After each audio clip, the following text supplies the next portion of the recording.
Video के माध्यम से मैं हूं आपका भाई चंदन एक बार पुनः आप लोगों के बीच आ चुका हूं। मेरे प्यारे साथियों, आप लोग इंतजार कर रहे थे बिहार तकनीकी सेवा आयोग के अंतर्गत शल्य कक्ष सहायक यानी कि ओटी टेक्नीशियन ओटी असिस्टेंट का फाइनल कट ऑफ सर एक बार बना करके दीजिए। इसके रिगार्डिंग पूरी कंप्लीट जानकारी दीजिए।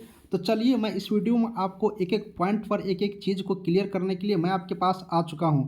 सबसे पहले सभी मेरे प्यारे दोस्तों को थैंक यू बोलूँगा, मेरे प्यारे ब्रदर सिस्टर सबको थैंक यू बोलूँगा। थैंक यू मैं इसलिए आप लोग को बोल रहा हूँ, थैंक्स मैं इसलिए आप लोग को कहना चाहता हूँ कि आप लोग मुझे बहुत सारा प्यार देते हैं और आप लोग इंतज़ार कर रहे थे, तो इसके लिए आपको स्पेशल थैंक्स, क्योंकि आपने मेरी वीडियो का इंतज़ार करते रहते हैं। सॉरी दोस्तों, इसलिए क्योंकि मेरे पास टाइम कम रहता है, इसलिए आपको हम टाइम पर प्रोवाइड नहीं करा पाता हूँ और कुछ चीज़ें ऐसी होती हैं जिसको एनालिसिस करनी होती है, इसलिए थोड़ा सा टाइम लग गया। इसके लिए आप लोग माफ़ कर दीजिएगा, लेकिन आपको कंप्लीट डिटेल्स जानकारी जैसे मैं बता देता हूँ लगभग आपको मैच कर जाएंगे जब इसकी काउंसलिंग लिस्ट आएंगे।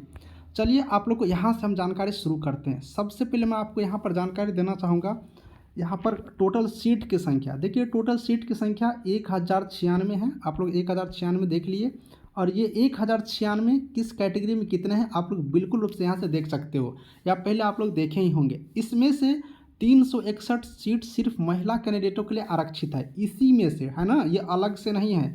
1096 ही में से ही 361 अलग से है, सिर्फ 35% महिला के लिए। बाकी में भी जो सीट है उसमें पुरुष महिला दोनों मिला करके है, ये 35% अलग किया गया है। अब इसमें हम लोग बात करेंगे काउंसलिंग के लिए, तो काउंसलिंग के लिए 1096 को कम से कम 2.5 से गुना कर दीजिए। 2.5 या 3 गुना कैंडिडेट बुलाए जाते हैं। तो इसके अनुसार से आप लोग चलिएगा तो यहाँ पर कम से कम 2500 तक कैंडिडेटों को बुलाए जाने की यहाँ पर संभावित है। तो काउंसलिंग में टोटल अधिक से अधिक कम से कम 2500 लोगों को यहाँ पर 2500 स्टूडेंटों को बुलाए जाएंगे।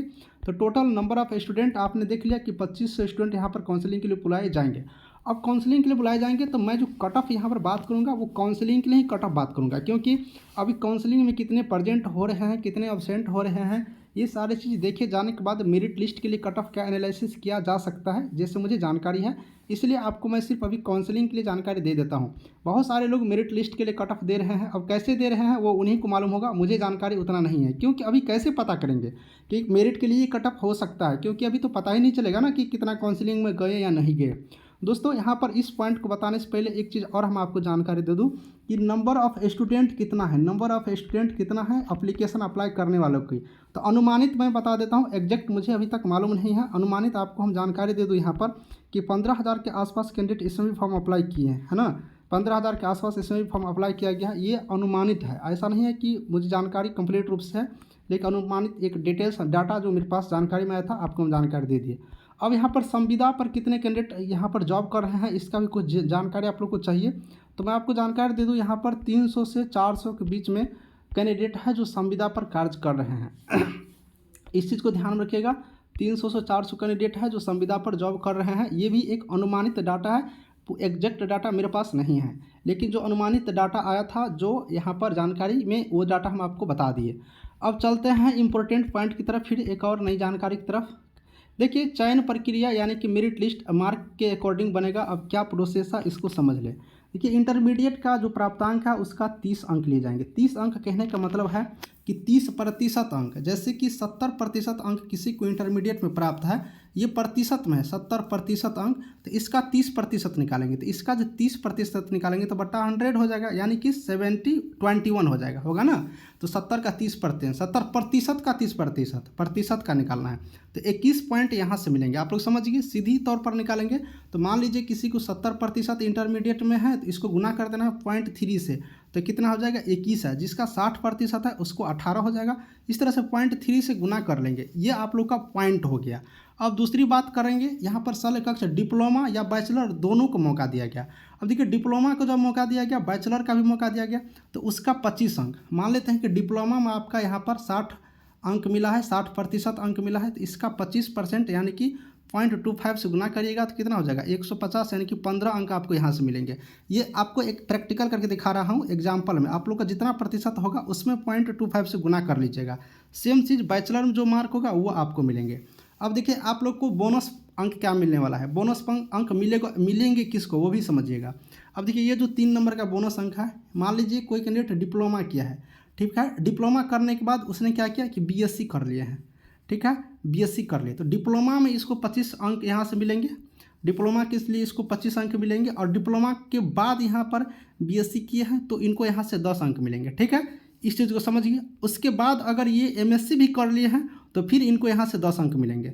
तो इस तरह से आप लोग को अंक मिलेगा डिप्लोमा वाले कैंडिडेट को।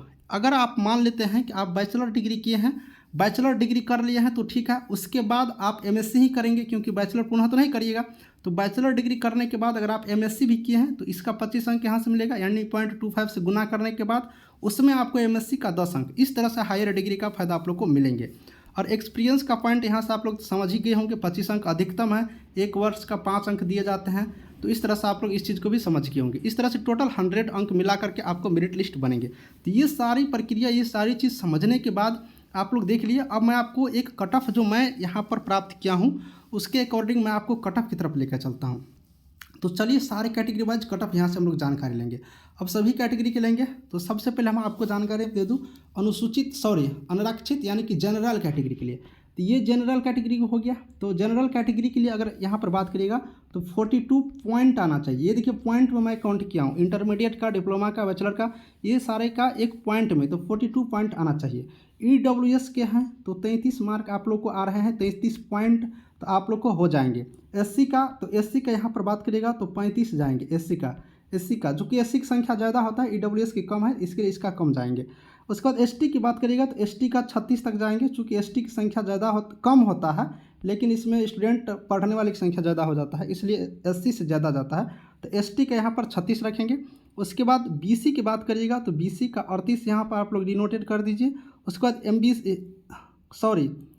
यहाँ से EBC का 38 हो गया, और BC का बात करिएगा तो 40, ठीक है, यहाँ पर 40 रखिएगा। और MBC का अगर आपका 33 से 35 का बीच में आ जाता है तो हो जाएंगे। तो ये चीज़ आप समझिए। पुनः मैं आपको एक बार और जानकारी दे देता हूँ। जो जनरल कैटेगरी के कैंडिडेट हैं, जनरल वाले इस बॉक्स में देखिएगा 42 है, EWS वाले के लिए 33 है ना।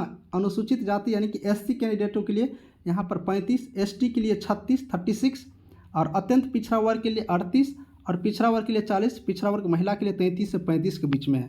तो आप लोग समझ गए कट ऑफ। एक बार कहिएगा तो मैं फ्रेश से लिख देता हूँ। सारे बॉक्स सामने लिखा हुआ है। जनरल के लिए 42, उसके बाद आप लोग बात कर लीजिए यहाँ पर EWS के लिए 33, SC के लिए आपको यहाँ पर हमने बताए थे 35, उसके बाद अनुसूचित जाति यानी कि अनुसूचित जनजाति ST के लिए 36, उसके बाद EBC के लिए 38, और पिछड़ा वर्ग के लिए 40। उसके बाद दोस्तों MBC के लिए 33 से 35 के बीच में आना चाहिए। ये अगर पॉइंट आप लोग को आ रहे हैं तो आप लोग सेफ रहिए, आप लोग के यहाँ पर कट ऑफ बन सकते हैं। इस चीज़ को आप लोग ध्यान में रखिए। तो मेरे प्यारे दोस्तों, आपको कट ऑफ का भी जानकारी हम यहाँ से दे दिए, आप लोग समझ गए।